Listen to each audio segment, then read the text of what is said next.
everyone, and welcome to another episode of IFS Ask the Expert, where we ask your burning current financial questions to one of our in-house specialists or specialist partners. One of the biggest themes for us in 2023 so far has been the renewed focus on sustainability. So businesses are again prioritizing their environmental impact as the reality of the long-term risks of climate change become real. So according to the World Economic Forum, the transformation in attitude has been catalyzed by growing customer awareness and demands, more robust regulation and increasing demands in this area from investors and of course banks. So it notes that more companies have set net zero goals, investment in sustainability issues has exploded, and new departments and roles have been created whose purpose is to tackle an ESG agenda. In Europe, decarbonisation initiatives have been fast-tracked. So take a look at this particular chart here.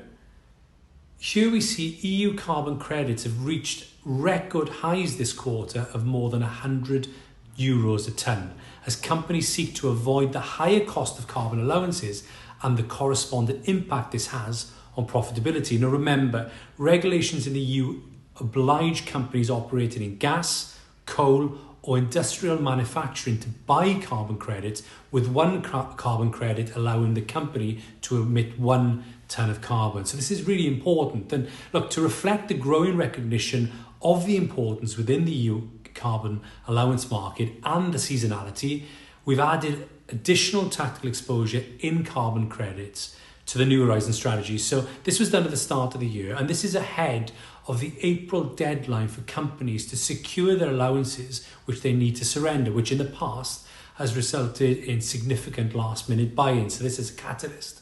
Furthermore, the annual announcement due in May of the total number of allowances in circulation has historically resulted in a rally as companies digest how tight supply will actually become.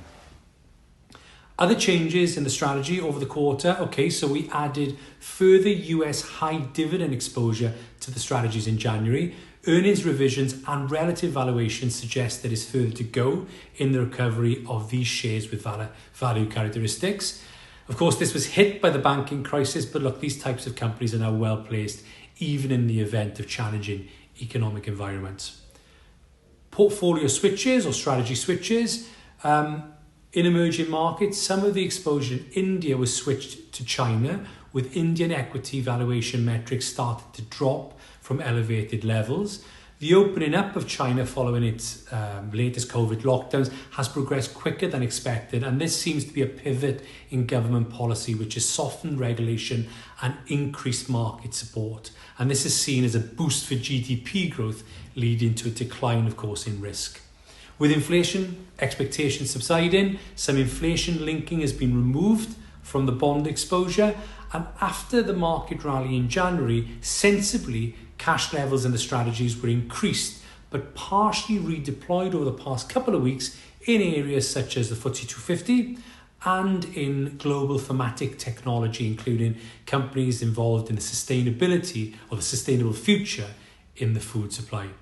Balances of Japanese yen and Swiss franc have been retained and continue to provide a haven during periods of market sentiment or weak market sentiment and of course volatility. Thanks everyone for watching another IFS Ask the Expert. Please remember to like, subscribe or bookmark this page so that you don't miss the future episodes. If you have any questions about the topics, please feel free to contact your wealth manager or contact us below. Of course, please feel free to send us your questions. Thanks and see you next time.